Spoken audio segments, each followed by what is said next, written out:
Good afternoon, everyone. My name is Dakota Tidwell. This is for SDI's FTH 212 handguns course. This week we are, or on this course, we are actually doing striker-fired handguns. For this week's assignment, I should note that it is July 8th at 1:55 p.m.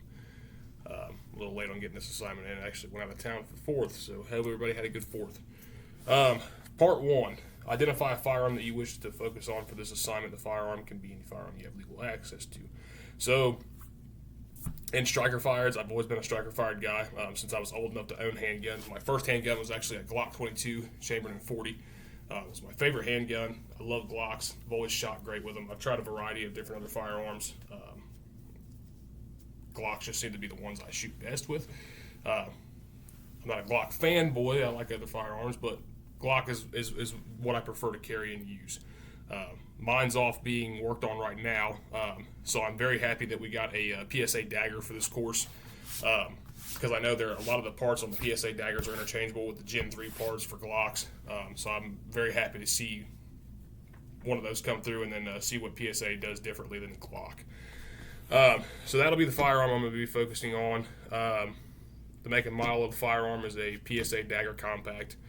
And then moving on to part 2 here. What are some of the tools discussed in this module lecture that you would need to disassemble this firearm? So for this firearm here, to disassemble, you basically just need a non-marring tool, a brass hammer or something like that, a couple roll pin punches,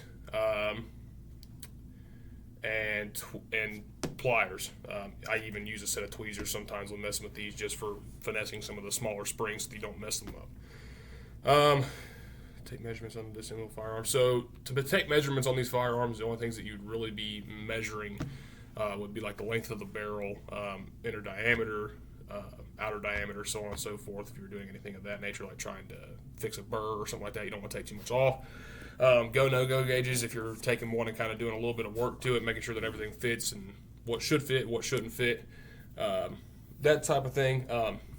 I guess you could say you could use a micrometer if you're doing like something like a stippling. You don't want to take too much off, and you could kind of measure the base of the mag well and see how much polymer's left on the frame after you're done sanding it down or whatever, because you don't want to weaken the frame, but you also don't want to take so little off you can't do anything with it.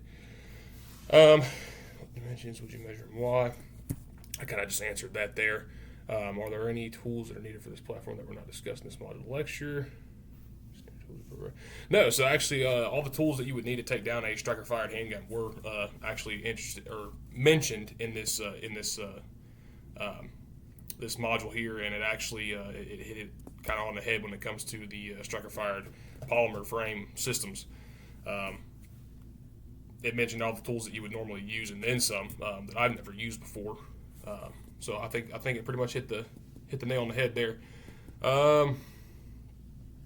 Let's see, are there any components that you believe would require extra finesse to disassemble?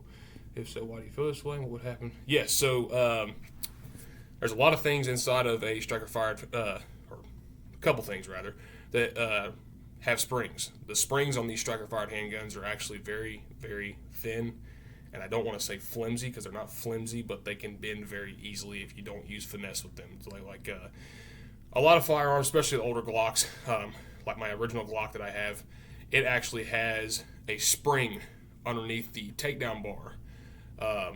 So for comparison here, I'll show you real fast just on this frame here. So yeah, Gen 3 Glocks, they have springs underneath the takedown bar. And they actually are very, very small and flimsy. You have to use a pick or something small that you can kind of shove in there to help you get that in there without bending it. So right here, this is the Palmetto State Dagger frame. Right here, there's a spring that actually sit down in there. So now they use a piece of kind of tempered steel that sits in there and acts as your spring.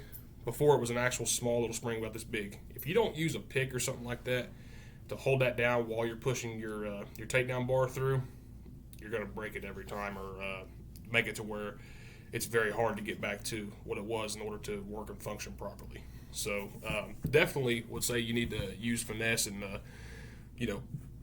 most of the spring components you want to be easy with. Your triggers have springs in them. Your trigger assembly has springs in them, trigger shoe, all that good stuff.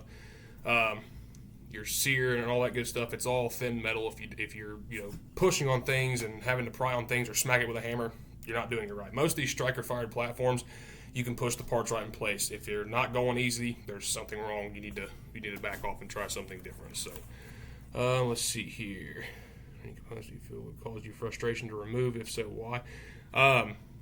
Not really. I've never really had any issues with the striker fired handgun platform. Even stuff that I'm not really familiar with, like the Rugers.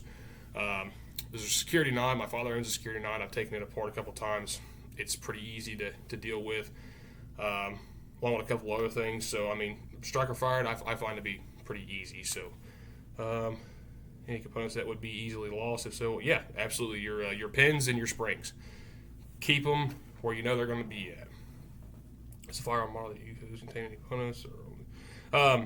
These platforms actually contain pretty few components. They're not a lot in there, so they're pretty easy to work on. And even the average gunsmith could figure these out pretty well. I think this is a great platform to start out working on because they're so easy. So, and that's all I got for this week. You guys have a good one. We'll see you in week 2.